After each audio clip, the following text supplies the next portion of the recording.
Welcome back, America. You get one free article from Foreign Affairs magazine, and I recommend it be the one that published last week, Why America Forgets and China Remembers the Korean War. Joining me now are its authors, Congressman Michael Gallagher, chairman of the Select Committee on the Committee on Foreign Affairs on the Chinese Communist Party, and Ian MacLean, his co-author, I think he might be currently an aide to Tom Cotton. Good morning, Mike. Good morning, Ian. It's good to have you both. Chairman Gallagher, let me begin with you. Why did the Chinese communists denounce you and Ian after this was aired? Oh, we don't have Chairman Gallagher? I'll start with Ian. Ian, why did they blast Mike Gallagher after this article appeared? Hey, good morning, Hugh. It's nice to be on with you. My name's Aaron MacLean. I'm with the Foundation for Defense of Democracies these days. And look, the reason I think that they denounced the piece was, first of all, they take Chairman Gallagher seriously. I think they recognize that he understands their game, and they don't want to give him an inch. And then I think the second reason is they realize that what we were saying about the Korean War was basically true. They have a very different lesson that they want the United States to learn from the Korean War. They want the United States to walk away with the lesson that we shouldn't have fought it at all, that we should have acceded to Mao's imperialism, and they would like us to take the same approach today. And obviously, that's not the policy that we would recommend for the United States government in 2023. Now, Aaron, I apologize for calling you Ian. I'm just kind of scattered here as we try and get our technology to work. Aaron B. MacLean on Twitter, MacLean, and the article is available at Foreign Affairs. You get one free one. Give us the lessons, a summary of the big three lessons that we ought to take from the Korean War, because serendipitously, I just finished American Caesar, which is the Manchester biography from 1978 about Douglas MacArthur. So Korea is front of mind for me. Absolutely. Well, look, the three lessons that I think are most important when you look at this period. Oh, we just lost your audio. Truman administration's complete failure of deterrence. Famously, Secretary of State Dean Acheson gives a speech in January of 1950 in which he outlines the American security perimeter in the Pacific. And he somewhat ostentatiously leaves South Korea and also, as it happens, Taiwan off of his list of the countries within the American security perimeter. This speech was then reviewed at the highest levels at the Kremlin. And only a couple of weeks later, Joseph Stalin, who really was first among equals, we'll say, amongst communist leaders of the period, gave Kim Il-sung permission to invade North Korea. Now, later, Dean Acheson's political opponents would claim that this was a kind of blunder and he had forgotten to include South Korea on the list, and that started the war. It's really not true. It was a fair, if ambiguously worded, statement of American policy at the time. As a consequence of American ambiguity and a lack of clarity, even within the United States, about what we would do if South Korea was attacked, Stalin and Kim, and ultimately Mao as well, decided to try their hand. And make a run at it. And they were gambling that we would not fight for South Korea. Of course, as often happens, American public opinion was horrified when the invasion actually began. Public support immediately swiveled in favor of support for intervention, and we intervened in what ended up being a very costly and damaging war for all parties, mostly, of course, the Koreans. The second lesson, I'll go through these quickly. You stop me when you want, Hugh. Second lesson is that the Chinese Communist Party has a much more sophisticated understanding of the interplay between political action and battlefield action than we in the West do. And they expertly integrated negotiations and military action in a way that really flummoxed the United Nations and the United States. And the third lesson is that in the course of the war, we were regularly hesitant to threaten escalation of any kind, which allowed the war to be prolonged for 2 years that it didn't, in my opinion, need to be fought. Finally, when Dwight Eisenhower came in and started threatening to do a lot of the things that Douglas MacArthur wanted to do in the winter of 1951, spring of 1951, the war came to an end pretty swiftly. Yeah, Chairman Gallagher has now joined us. Chairman Gallagher, when Chairman Xi looks at the Korean War, what lesson do you think he takes away? Well, if you can hear me now, Hugh, I think it's a bit of revisionist history. If you examine the highest grossing Chinese movie of all time, and forgive me, I couldn't hear what Aaron said, The Battle at Lake Changan, it actually starts with the evil Douglas MacArthur initiating the war, ignores the North Korean invasion of the South. And then the narrative that the party tells itself and its people is that the inferior Chinese volunteer army defeated a technologically superior foe on the battlefield through superior strategy, but more importantly, will to fight. And so the lesson or the message, I think, is obvious. It's that if the Americans test China's will to fight again, they will find themselves facing the iron will of the Chinese Communist Party, and notwithstanding all the guns, bombs, and planes we have, they will prevail in a modern conflict, most likely over Taiwan. The biggest thing that's changed, and this is explicitly what the party's propaganda mouthpiece said in responding to our article, between the early 1950s and the present day, is that China is much more powerful. And that actually happens to be true. They've made massive investments in their military. They're obviously expanding their nuclear capability. And so I think the simplest message is that China is prepared to fight over Taiwan and believes increasingly that it can prevail in a fight with the U.S. over Taiwan. I'll be right back with Chairman Gallagher and Aaron MacLean. Their piece is entitled Why America Forgets and China Remembers the Korean War. I've linked it on my X feed, formerly known as Twitter. You get one free article. I urge you to make it this one and send it everywhere. Don't go anywhere, America. I'll be back. All of this will be on today's podcast, and I'll play more of it in this week ahead because it's that important. Thank you, Aaron. Thank you, Chairman. We'll be right back.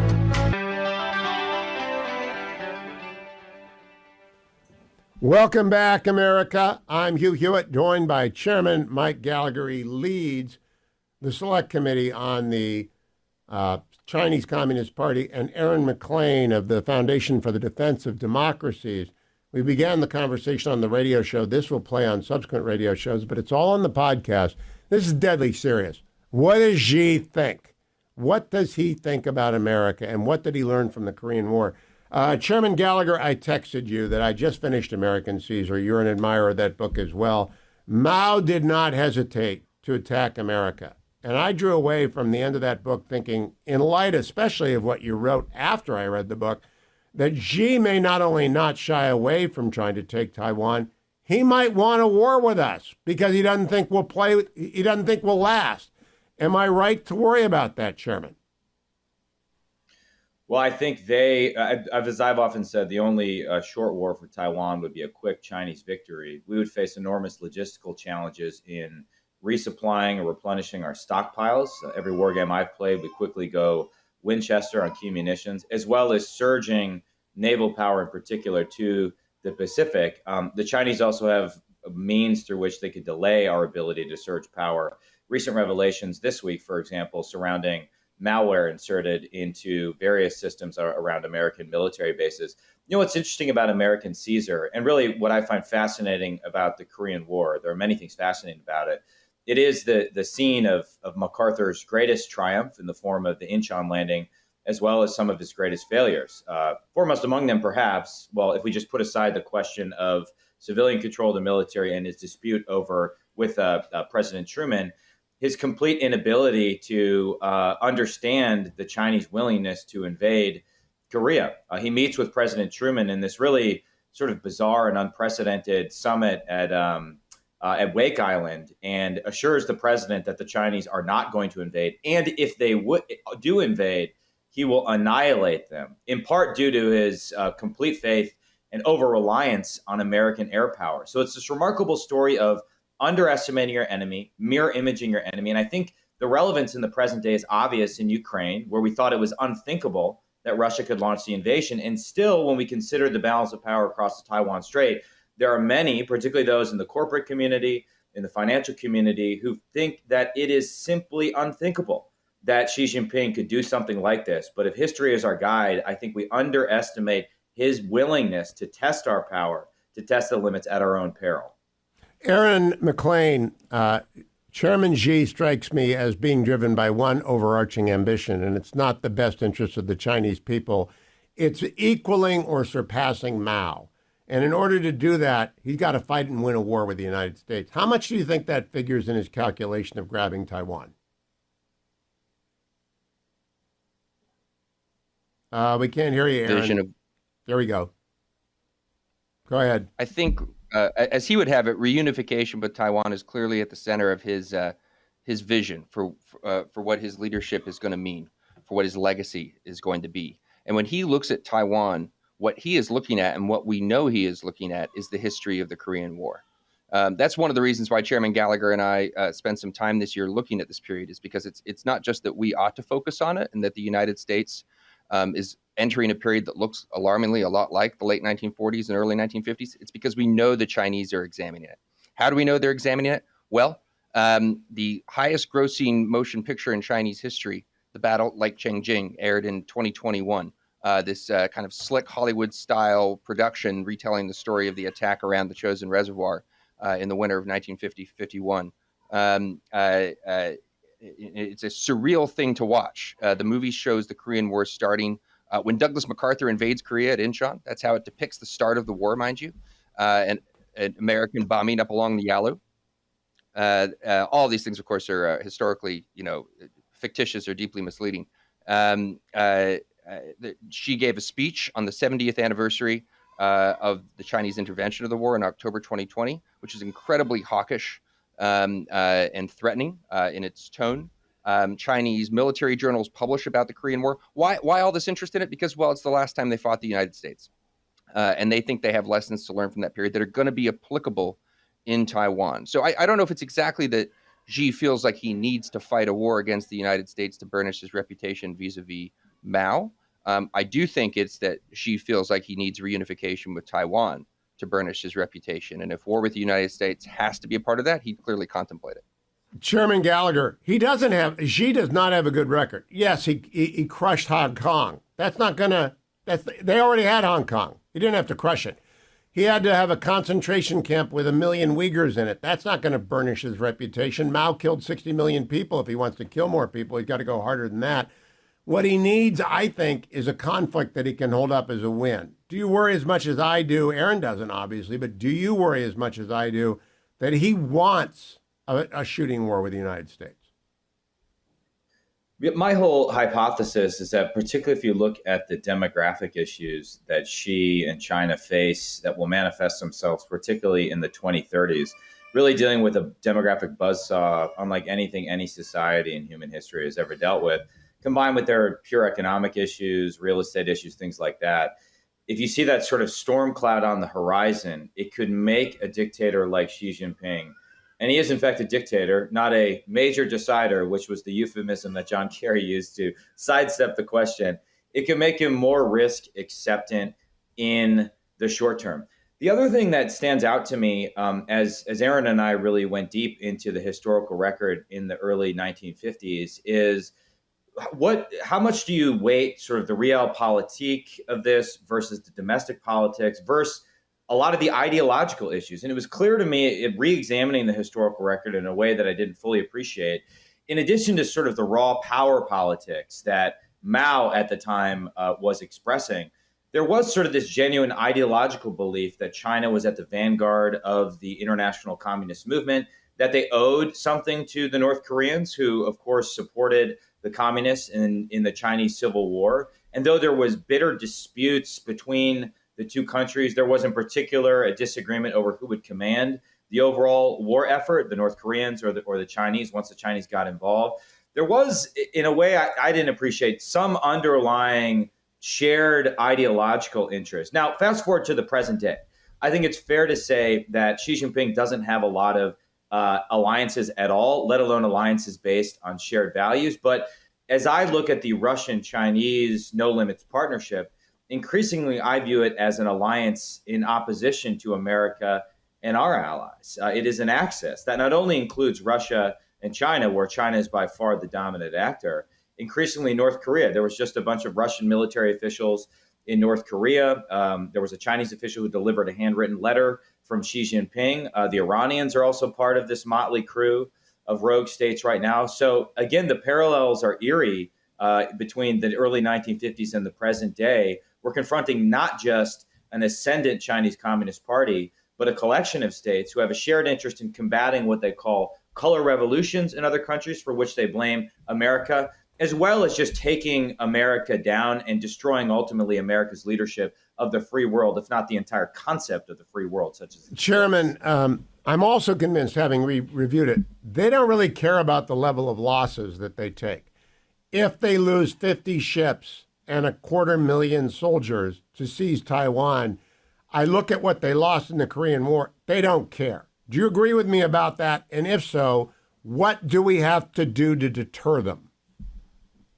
I completely agree. And this was a key finding if you review, in particular, the book that Aaron and I taught last week, This Kind of War by T.R. Fehrenbach, which I highly recommend to your audience. The communists at the time were far less sensitive to casualties in the way, which makes sense, right? Because they are not beholden to their public in the same way that American politicians, once Americans start dying, have to answer for that. And throughout the conflict, that actually placed a limitation on a lot of what we did on the battlefield. And part of what Aaron and I argue in our piece, and I think perhaps the most controversial argument, is that though Douglas MacArthur deserved to be fired for the way in which he was insubordinate, he had inappropriate communications with Congress, he repeatedly defied President Truman's orders in many respects. His basic view after the Chinese got involved in the war, in the fall and winter of 1950, and then famously after the Battle of Chosin Reservoir, was that we should either get out or we should be all in. And we shouldn't put operational or tactical restrictions on our troops, and we should be allowed to do things like bomb Chinese logistical supply lines in Manchuria. Now, the argument against that was a real one, which is that we didn't want to risk general war. But I do think it's fair to say that our hesitancy then results in what is the most overlooked period of the Korean War, which is the fighting that endured for 2 years as we negotiated under the UN cloak, to use Fehrenbach's phrase. We had over 500 meetings with the North Koreans and the Chinese and others in order to negotiate the armistice agreement. But at the same time, Americans were dying in large numbers on all these hills. They were playing king of the mountain with the Chinese and with the North Koreans in places like Baldy, Gloucester, famously Pork Chop Hill, Heartbreak Ridge. And so I think it is fair to say that the limitations we placed on our behavior may have prolonged the war, ultimately setting the stage for Eisenhower to declare in the 1952 campaign, I shall go to Korea, which he then does and ultimately negotiates the armistice in the early months of 1953, or really the summer of 1953. Aaron MacLean, penultimate question. I'll go back to the chairman after this for the concluding one. What would you do if you had a magic wand? What would you do to deter Xi and the People's Liberation Army and the People's Liberation Army Navy from attacking Taiwan? Sure thing. And Hugh, I need to apologize because for some reason I can't hear what Chairman Gallagher is contributing. I trust him completely, so I endorse everything he has to say, but you should stop me if I start to cover any of the same ground that he has. Look, the first thing I think is defense spending is too low and it's drifting in the wrong direction. We need to get back up to Reagan-era levels of defense spending, pushing up towards 7%, I would say, as a minimum to be credible. And then we need to spend it on the right kind of systems. I commend to your listeners Chairman Gallagher had a brilliant Wall Street Journal op-ed a few months ago about building a quote-unquote anti-Navy, essentially a kind of equivalent to the PLA rocket force, which is the military force on the other side of this equation. They have spent the last several decades. I mean, they are building a Navy, but they've also built a network of missile systems, short, intermediate range, as well as pushing into some long-range systems that are meant to do what we in the United States would call anti-access area denial work, to keep our ships and resources out of the operational area around Taiwan should there be a war there. We should answer that. We need to be denying their opportunity to or ability to operate in the same space with our own short, intermediate, and long-range weapon systems. We have them. We don't have enough of them. And I think, if anything, the war in Ukraine has shown that we have we should be glad in a way that it showed us this in time, that we have a munitions crisis. Our stockpiles are not up to the task. So enough spending on the right things. And there's other items we could talk about. And a stockpile of munitions is where I would focus if we're talking purely about military deterrence. Chairman Gallagher, last question. It's clear to me after reading your article, American Caesar, and I began Fehrenbach yesterday at your recommendation in this article. I now believe more than I ever did that strategic ambiguity is the enemy of deterrence. People have to know what we're going to do with some specificity. Do you agree? And if so, what do you hope the president says and the Secretary of State and the Secretary of Defense right now, this week, and for the next number of weeks that he's president, and their secretaries? How do they act verbally to deter Xi? Well, 4 years ago, I argued that we should clarify strategic ambiguity, and that would actually enhance peace and stability across the Taiwan Strait for the reason that you mentioned. I do think, though, that whatever we say diplomatically, and this is the most important thing, needs to be backed by a credible military deterrent. We need to invest in hard power. And I think that's the ultimate lesson of the Korean War. That's the first lesson that we adduce in our article. That sort of diplomacy without armaments is like music without instruments. It simply doesn't work. So in the short term, that means we need to build an anti-navy. We need to invest in long-range precision fires that can sink Chinese ships if necessary. And we need those to be pre-positioned in the Indo-Pacific because we won't have the luxury of and time to surge them forward. And then over the mid and long term, it means we need a bigger Navy. And as you and I have been talking about for 7 years now, Hugh, we're moving backward. We need a new president and a new Secretary of Defense who are navalists, who will unapologetically make the case for rebuilding the American military, in particular with the Navy and Air Force in the lead, which I think leads to a final lesson. I think the lesson that to me comes through all these accounts of the Korean War, but in particular, Fehrenbach's book, This Kind of War. You need warfighting prowess. You need troops that believe in the mission, that are hard, that are trained in a harsh environment. If we allow the continued civilianization and politicization of the military, we're going to find ourselves stumbling into war and possibly repeating the ultimate sin of Korea, which was to send troops that were not trained appropriately, that were not ready for the rigors of combat. And that would be a tragedy that we would repeat, unfortunately, with the historical record just staring us in the face, begging us to learn the right lessons. So those are the things we need to do. Ultimately, it's going to require presidential leadership as well as better leadership within the national security community to get ready and invest in hard power. This Foreign Affairs article is a triumph. I encourage all of our listeners and watchers to go and see it.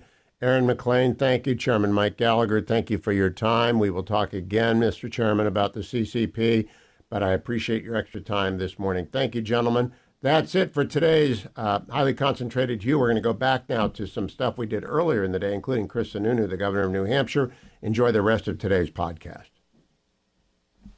Got to go, guys. Bye. Bye. Thank you. Sorry for the technical weirdness.